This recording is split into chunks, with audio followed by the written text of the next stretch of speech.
गुरु प्यारी सात संगत जी, सभी को प्यार भरी राधा स्वामी जी।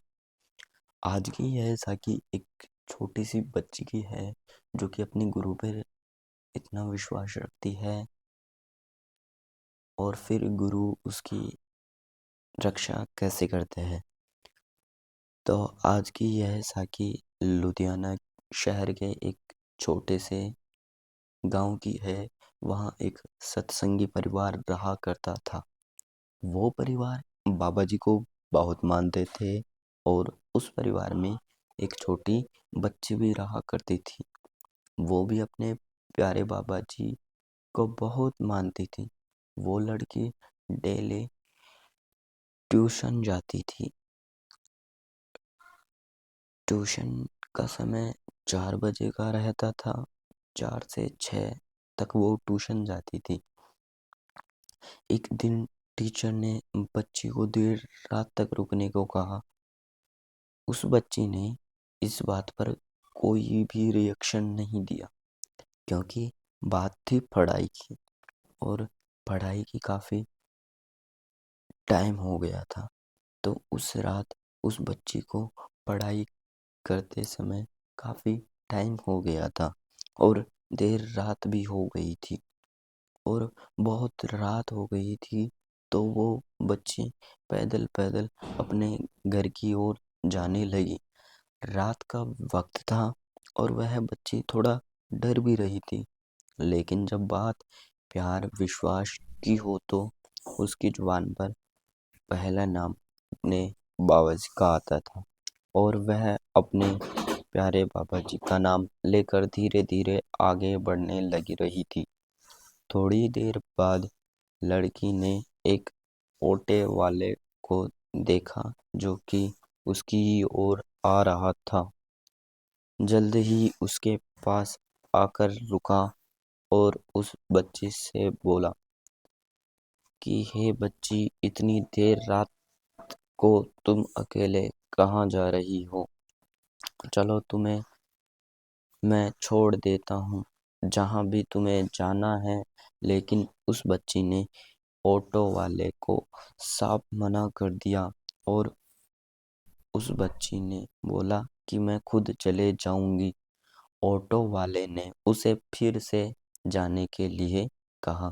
फिर वो बच्ची थोड़ा डरने लगी और कोई भी नहीं था, इसलिए फिर उस बच्ची ने थोड़ी हिम्मत की और ऑटो में बैठ गई।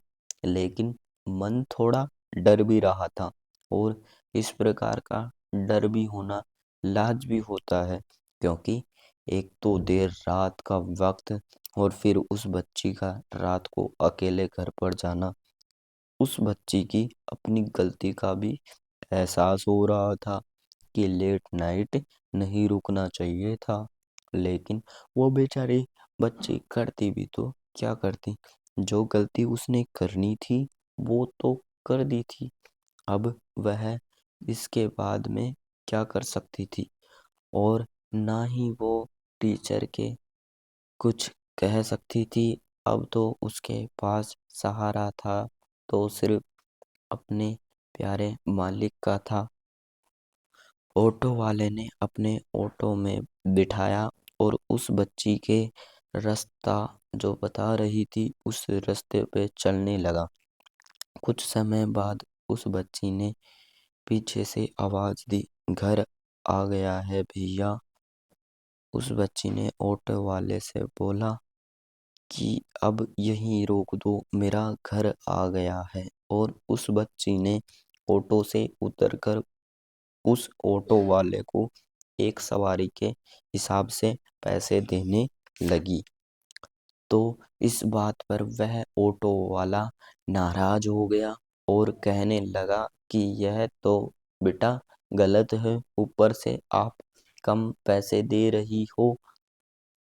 अगर ज़्यादा नहीं देना तो कम से कम 2 सवारियों के दिन का किराया ही दे दो।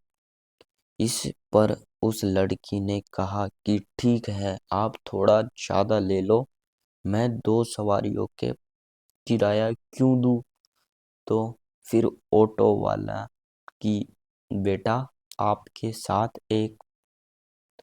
आप एक तो वहां से 2 लोग आए हो और ऊपर से किराया भी एक का ही दे रहे हो। ये तो सरासर गलत है ना। आपने साथ जो दाढ़ी वाले सरदार जी है, इनका किराया कौन देगा? ये तो कुछ बोल नहीं रहे। और मैं कोई मूर्ख नहीं जो रात को 2 सवारियों को लेके जाऊं और किराया एक का लूंगा। आप दोनों का किराया मुझे दो बस। उस लड़की ने ये सुना तो उस बच्ची ने तुरंत ही अपने बैग से पैसे काट कर तुरंत ऑटो वाले को दे दिया। और उस बच्ची का रोना ऑटो वाले की समझ से बाहर था। बेचारी और बेचारे ऑटो वाले को तो यह भी पता नहीं था कि आज वो अपने ऑटो में किसे बिठाकर लाया था। लेकिन भले ही वो ऑटो वाला इस बात से बेखबर हो, लेकिन वह बच्ची पूरी तरह से जान गई थी कि इतनी सी देर में उसके साथ क्या क्या हुआ।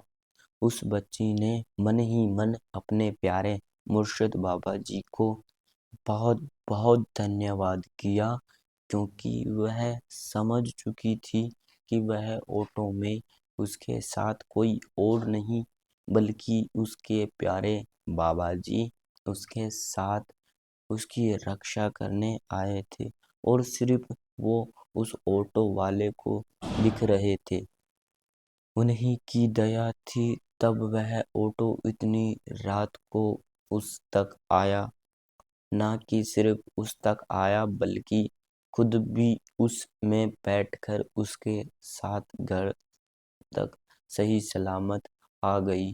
और इस बात से वह बहुत उसे पूरा विश्वास था अपने बाबा जी पर।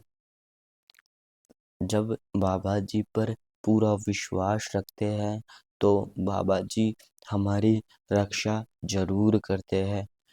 अगर आपने हमारी यह साखी अच्छी लगी तो वीडियो को लाइक करें और हमारे चैनल को सब्सक्राइब करें, ताकि हर दिन आपको एक नई साखी मिले।